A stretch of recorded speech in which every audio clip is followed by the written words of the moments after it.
प्रकार आहे नेमका? खास महिलांसाठी तमाशा. महिलांना जे उचलून धरलंय. आम्हाला पाचगावचा तमाशा पाहिजे. घरी लोक तमाशाला जाते ते आम्ही का बघायचं नाही. आणि महिलांनी जर ते विरोध केला गाड्याशी, आम्हाला पाचगावचा तमाशा बघायचा आहे म्हणून लगेच इस्लामपूरच्या सर्व महिलांनी एकत्र येऊन मिटिंग घेऊन आमचा तमाशा ठेवला. सांगली भावी नाट्य मंदिरला तमाशा महिलांसाठी खास, पुरुषांना अजिबात प्रवेशच नाही. अख्ख्या सभागृहात सगळ्या महिलाच? सगळं जवळजवळ 8-9 हजार महिलाच. हा, काय कसा प्रतिसाद होता? भयंकर प्रतिसाद दिला. महिला म्हणले आम्हाला ह्योच तमाशा पुढल्या वर्षी सुद्धा पाहिजे. असं अहो लय दंगा. आम्हाला वाटलं गरीब महिला सगळ्या ह्याच्यात धिंगाणा, हॉलमध्ये धिंगाणा. आमच्या बायका ठेवून नाचायला लागल्या. आता काय बोलायला. आता तमाशाचं जीवन सगळं जे समजा 80 वय आहे त्यातलं साधारणतः पहिलं 10वीचं म्हणजे 16-17 वर्षाचं जर संपलं तरी 60-65 वर्ष गेली तमाशात. काय वाटतं मागं तमाशा कलीकडे बघताना मागच्या जीवनाकडे? आता मागच्या जीवनात बघितलं तर मस्त वाईट वाटतंय. आपण लोक बघणाऱ्यांची लपय पाहुणे काय म्हणते ते, यायला एवढे शिकले आणि तमाशात गेले, वाईट वळण लागलं, मुलांचं हाल झालं. काय मग तमाशामुळे मुलांची लग्न होणं, ते तुमचा बाप लगा तमाशात आहे, तमाशाच्या घरी मुली देतात का असं. आता मग आमचे तिन्ही मुलं आहेत पण व्यसन आहे बिलकुल माझ्यासारखीच आहे. अजिबात व्यसन नाही काय नाही. आपलं काम भलं ना आपण भलं अशी मुलं आहेत. पण लग्न झाली नाहीत? एकाच झालंय लग्न. नमस्कार, पंढरीचा परिवार यूट्यूब चॅनलमध्ये आपलं सहर्ष स्वागत. आज आपण सोलापूर जिल्ह्याच्या बाँड्रीवरती म्हणजे सांगली आणि सोलापूर जिल्ह्याच्या बाँड्रीवरती बालम पाचेगावकर महाराष्ट्रातील एक नामांकित कलाकार यांच्या गावी आपण आलेलो आहोत. आणि जे डोंगराच्या कुशीत छोटंसं गाव वसलेलं पण महाराष्ट्रभर ज्यांनी आपल्या गावाचं नाव उज्ज्वल केलं आणि महाराष्ट्रभर ज्या कलाकाराला नाव बालम पाचेगावकर या नावानंच ओळखतो त्यांच्याच गावामध्ये आज आलेलो आहोत. आणि आज प्रत्यक्षात बालम पाचेगावकर हे आपल्या समोर समवेत आहेत. आपण थोडा त्यांच्या जीवनाचा पट उलगडण्याचा प्रयत्न करू आणि मुलाखतीला सुरुवात करू. नमस्कार. नमस्ते. आपलं संपूर्ण नाव सांगा. माझं संपूर्ण नाव बालक दामोदर कांबळे, तालुका सांगोला, जिल्हा सोलापूर, गाव पाचेगाव बुद्रुक. साधारणतः आपलं शिक्षण वगैरे किती झालं काय? शिक्षण माझं जुनी 10वी झालेले, पंढरपूरला विवेकवर्धनी. बरं, म्हणजे सुरुवातीपासून? सुरुवाती पहिली ते 7वीपर्यंत पाचेगावला शिकलो.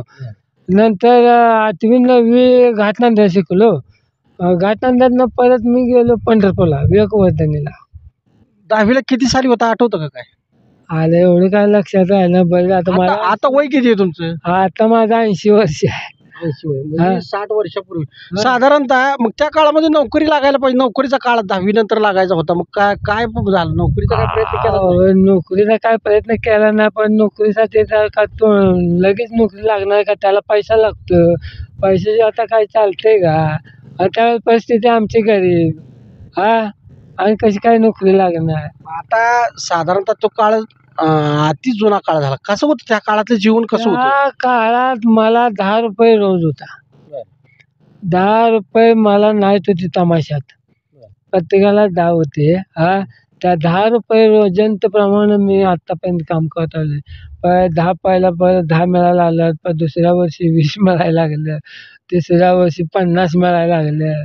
चौथ्या वर्षी मग एकदम 150 गेलं. 150 मिळता मिळता परत 500 झालं. 500वरून परत 1000 झालं. 1000वरून आता 1500 देते. किती तमाशात आतापर्यंत काम केलं साधारण? आता बरेच तमाशात काम केलं का? एका तमाशात काम केलं का? पहिला प्रथम काळूबागच्या तमाशात काम केलं. परत शिकोशिवा घाटनांदरच्या तमाशात काम केलं. नंतर शंकर फक्करच्या किल्ले मच्छिंद्रगडच्यात काम केलं. नंतर गुलाब तासगावकरच्यात काम केलं. बबन पडळकरच्यात काम केलं. नंतर दैवडीकरच्यात काम केले. बऱ्याच नंतर तिथे आजनाळाच्या मास्तरच्यात काम केले. बऱ्याच ठिकाणी काम केलं. सुरुवातीचा जी काळ होता, सुरुवात कुठल्या तमाशापासून झाली? सुरुवात माझी शिकोशिवा घाटनांदरच्या तमाशातनं झाली. काय त्यांचा अनुभव काय? कशी सुरुवात केली? काय केलं नेमकं? आता ते पंढरपूरला शाळेला असताना तिथे तमाशा जेव्हा आला होता, मग म्हणलं आला एवढी लोक यायची बघायचे, आपण बी आता कला शिकली पाहिजे म्हणून ते त्यांच्या शिकूशिवाय तमाशात गेलो पहिल्या प्रथम गेलो पण लगेच आपणाला काम जमणार आहे का? एक वर्ष इकडं तिकडं कुठं पेट्या उचल कुठं ही कर काय काय अशा पद्धतीनं राहिलो आणि 1 वर्षानंतर मी ती सगळी कला अवगत केली आणि नंतर दुसऱ्या वर्षी मी आमच्याच गावात काम केलं पाचेगावमध्ये. आता तुमच्याच गावात काम केलं कसा अनुभव होता? पहिलाच खेळ आणि पहिल्याच वेळा काम केलं. पहिलाच खेळ आणि पहिल्याच वेळेला काम केलं तर पाचेगावच्या लोकांनी माझी वाहवा केली. काय ह्याला आपल्या गावचं नाव राखणारा माणूस कोणतरी निघाला. त्या लोकांनी माझ्या गावच्या लोकांनी चांगली वाहवा केली. चांगलं मला त्याने आपलं प्रोत्साहन दिलं. आता त्यावेळेला तमाशा मालकाचं किंवा जुन्या कलाकारांचं काय मत आलं त्यावेळेला तुमच्या त्या पहिल्या कलेच्या बाबतीमध्ये सांगा? आता जुने कलाकार म्हणले की बाबा पोरगा चांगला निवडलाय आणि त्यांच्या तमाशात ते माझ्या वयाचाच एक मुलगा होता ना बच्चूराम घाटनांदेकर म्हणून. आमच्या दोघांची सेम जोडी काळूबाळूसारखी जशी जोडी होती ना तशी आमच्या दोघांची सेम जोडी आहे ना. 1 नंबर तमाशा. त्यांना माझं काम फार आवडलं. मग आमच्या दोघांची कडेपर्यंत 1 नंबर. आता त्या काळामध्ये तिथनं पुन्हा बदलला कुठला तमाशा? पुन्हा कुठच्या तमाशात गेला? पुन्हा तमाशा आता म्हणलं लय दिवस इथे राहायला नको. म्हणून मी तासगाव करत तमाशा गुलाब तासगाव फेमस तमाशा पूर्वीचा. 1 नंबर महाराष्ट्रात त्याच्याशिवाय कोणाला तमाशा चालत नव्हता. काय मग त्यांच्या तमाशात जायचा. मी 100 रुपये हजरी. त्यांच्यात बी कमीत कमी 10 वर्ष काढली. ते बी मला चांगले प्रोत्साहन देत होते. त्यांनी मला चांगलं सांभाळलं. गुलाब तासगावकर. 10 वर्षाच्या काळामध्ये म्हणजे लग्न साधारणतः कधी झालं मग? लग्न माझं मी जसं तमाशात गेलो तसं माझं लग्नच केलं आई-वडिलांनी. कारण पोरगं तमाशात चाललंय वाईट वाटल्यामुळं लग्न झाल्यावर तर घरी बसेल म्हणून त्यांनी माझं लग्न केलं. लग्न केलं पण मी पहिलं काळूबाळूचं तमाशाचे पैसे घेतले तर मला तिकडे जावंच लागलं ना. मग शेवटी बायको एकटी आहे. दोघीच मग आई म्हणायची पोरानं लग्न केलं आणि गेलं तमाशात. बायको एकटी घरात पोरगी जायला नको म्हणून मी काय केलं तमाशातनं आलो पळून. पळून आलो मग पळून आलो तर 6 महिने माझ्या मागं गाडी लागली तुम्ही त्याच्याने गावलोच नाही. गाडी आली म्हटलं का मी अंधारात पळून जायचं. अशी परिस्थिती. पण वर्ष संपल्यावर काय नाही. निवांत. म्हणजे लग्न झालं त्या सालाला फक्त. मग आता त्यावेळेला बायको वगैरे काय घरची म्हणली नाहीत का जाऊ नका तमाशात हे असं काय? नाही नाही आता बायकोचं मी घरीच नव्हतो तर मनाचा प्रश्नच कुठं येतो यार. तमाशात मग कोणाला सांगणार आईला आईला म्हणले असेल की ती तुमचा पोरगा असं तमाशात जातो बघ. पण आता इलाजच नाही तर काय करायचं. आता मुलं किती आहेत तुम्हाला? 3 मुलं आहेत. मुलगी? मुलगी नाही मुलगी दत्तक घेऊन लग्न केलं. म्हणजे मुलगी नाही तरी दत्तक घेऊन लग्न केलं तिचं? लग्न केलं. साडूभाऊची मुलगी घेतली होती. गावांमध्ये मुलगी दिली. त्याचा नवरा कवठेमंकाळ पोलीस स्टेशनला होता. पांडुरंग सरवदे म्हणून मेन पोलीस आवडला. आता तो अटॅक येऊन मिळाला. आता त्याला बी 2 मुलं आहेत. जाता येतं का त्यांच्याकडं? जातो की जायला काय मुलगी दिल्या म्हटल्यावर जायला भाग पडते ना असं नाही का असं. आता पुढं पुन्हा तिथनं पुढं किती तमाशे म्हणजे साधारणतः आतापर्यंतच्या झालेल्या सगळ्या तमाशात किती तमाशात काम केलं असेल तुम्ही? मी शिकूशिवाय 15 वर्ष काढली. शिकूशिवाय तमाशात गुलाब तासगावकर 5-7 वर्ष काढली. नंतर इतर तमाशात 2-3 वर्ष काढली. काय परत पाचेगाव तमाशा निघाला. गाव म्हणलं आपल्या गावचा तमाशा आहे आपल्या गावात तुला राहावं लागणार. ठीक आहे म्हणलं. मग आता जवळजवळ 20 वर्ष झालं मी आमच्या पाचेगावच्या तमाशा लतालंका जयसिंग लतालंका पाचेगाव तमाशा. हा संध्याकाळी तमाशा आहे त्या. हे तुमच्याच गावचा तमाशा? आमच्याच गावचा तमाशा. आता कुठं आहे तमाशा? आता तमाशा गोनापाचे वाडे जुजारपूर तालुका सांगोला. तुमचे गुरु कोण? तमाशातला गुरु कोणचा? माझा खरा तमाशातला गुरु जयवंत सावळसकर. हा माझा तमाशातला खरा गुरु. त्यानेच मला संपूर्ण शिकवलं कसं बोलायचं कसं नाही कसं वागायचं हे त्याने मला शिकवलं. असं आहे. आता काय आवडतं ह्या काम करता? या कामामध्ये काय तुम्ही तमाशाची काम करता ह्यामध्ये समजा काय काय तुम्हाला आवडतं किंवा बाहेरच्या जीवनामध्ये काय आवडतं तुम्हाला? तमाशात काम करत असताना बाहेरच्या जीवनात काय आवडायचं आहे? काय बाहेरचे जे लोक कसे ते आम्हाला माहितीच आहे. पण लोकांचं माझ्यावर भयंकर प्रेम आहे. एखाद्या आजार पडलो तर मला वरून लोक प्रवीण पाटील जाकापूरचे नंतर पौशेवाडीचे ते सोनं चांदीवाले.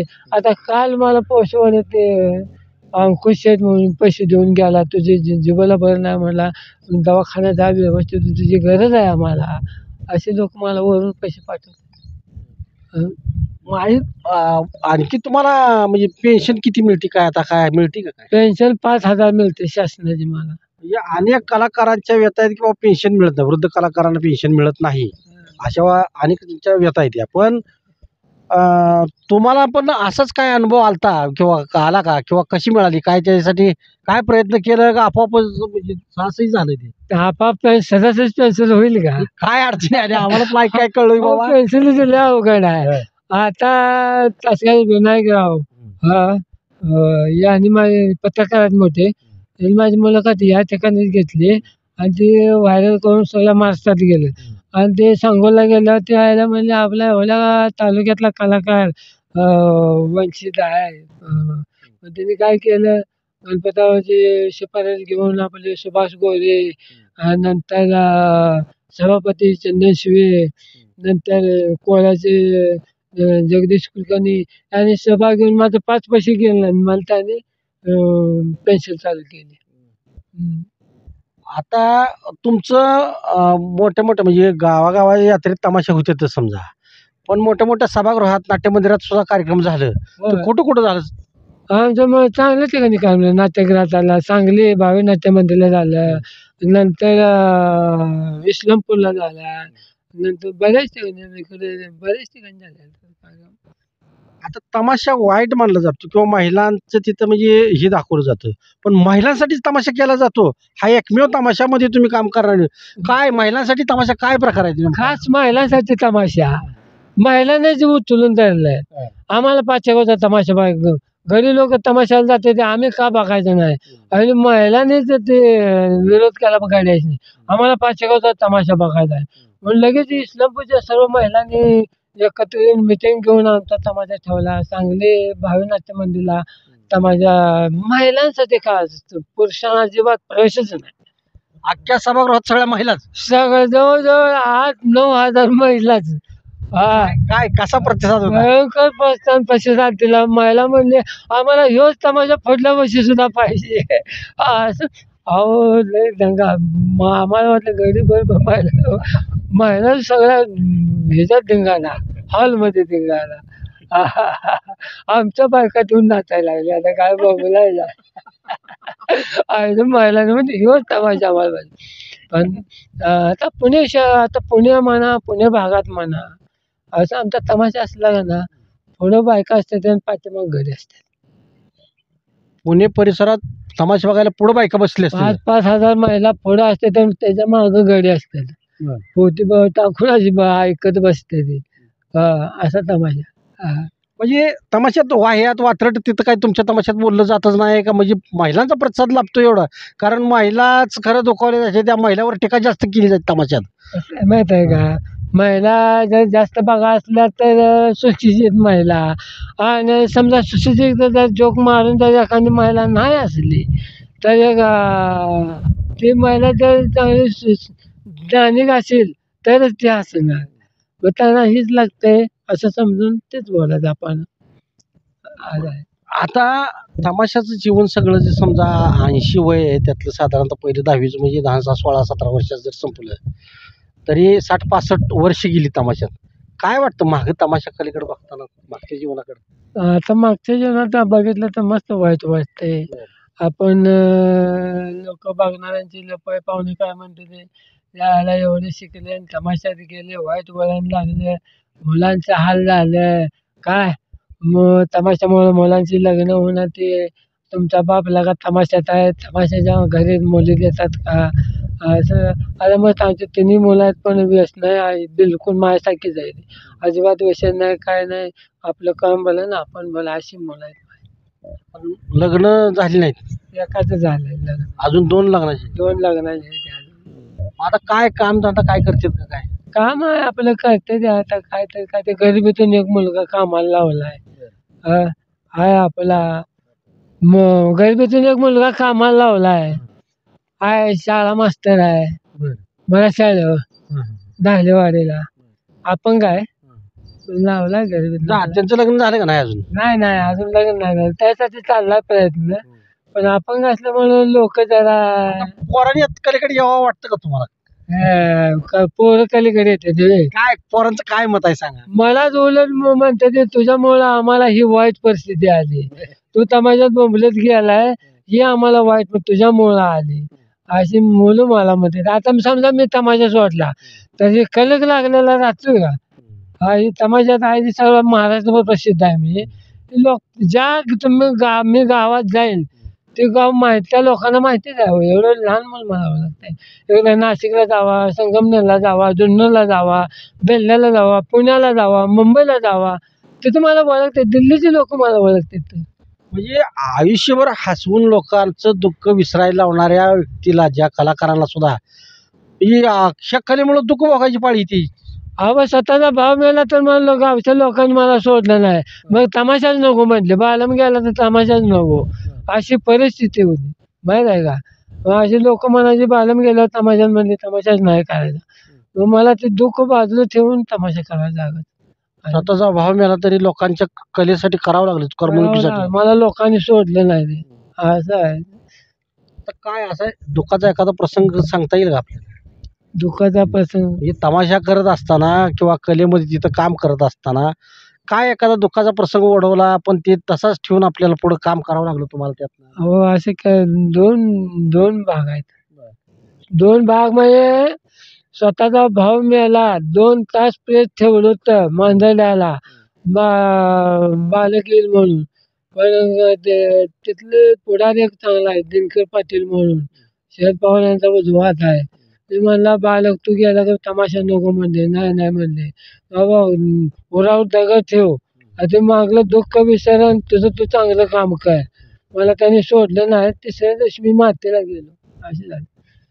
आता तमाशात म्हणजे काय पुरस्कार वगैरे काय मिळालं का तुम्हाला? तमाशात आम्हाला भावी नृत्यमध्ये सांगली शहरातमधले नते त्याच्या हस्ते झाला. रिंकू राजगुरू त्याच्या छाया कदम तिच्या हस्ते झाला. नंतर श्रीनिवास पाटील त्यांच्या आपलं इस्लामपूरला, बोरगावला. नंतर श्रीनिवास पाटील, खासदार श्रीनिवास पाटील खासदार, हा. आणि तासगाव फाउंडेशन हवामान खात्याचा डंग साहेब आणि सत्यजित पाटील त्यांच्या हस्ते तासगाव फाउंडेशनला झाला. मोठं झालं. विश्वासराव पाटलाचं आणि तुमचं म्हणजे संभाषण, भेट गाठ काय, तो काय कसा प्रसंग आहे थोडा सांगा बरं. विश्वासराव पाटील म्हणजे पानिपतकार विश्वासराव पाटील हे यांच्या आवडते चाहते आहेत. हा आणि विश्वासराव पाटील एवढा मोठा माणूस म्हणजे आयसा दर्जाचा व्यक्ती आणि महाराष्ट्रामध्ये पानिपतकार म्हणून ज्यांना ओळखलं जातं, त्यांची थोडीशी काय कशी भेट झाली आणि त्यांचं काय मत येतं तुमच्याविषयी? आमचा बेल्ल्याला तमाशा होता. बेल्ल्याला आता विश्वासराव पाटील म्हणजे ते विश्वास पाटील नुसतं आलं म्हणलं नाही, वाजत गाजत त्यांना स्टेजवर घेऊन येते ते. आणि त्यांनी माझं मावशीचं काम बघितलं, इतकं आवडलं त्याला. मग विश्वासराव पाटलांना भयंकर आवडलं. आणि पुण्याला बी मावशीचं काम माझं बालगंधर्व नाट्य मंडळाला त्यांनी माझं काम पाहिलं. विश्वासराव पाटील आले आणि विश्वासराव पाटलांनी माझं पाय धरलं. मला लाज वाटायला, एवढं मोठा माणूस माझ्या पाया पडतो गावामध्ये साहेब असं नाही. मला विश्वासराव पाटील म्हणजे बाळा तुझी कला, मी जर पैशात मोठा असलो तर मग तुझी कला महान आहे. त्यांनी मला पैसे देऊन मला सत्कार केला तिथे. आणि मग आता पुढं कधी गाठ भेट झाली का त्यांची? तिथं माझा तमाशा असेल बालम पाचेगाव काय म्हणजे विश्वासराव पाटील नेमके तिथे हजर राहणारच, असं आहे. मुंबई विद्यापीठाला आमचा तमाशा झाला. विद्यापीठाला तमाशा झाला? मुंबई विद्यापीठाला. काय कसा प्रसंग होता ते? खास विद्यार्थ्यांना शिकवण्यासाठी.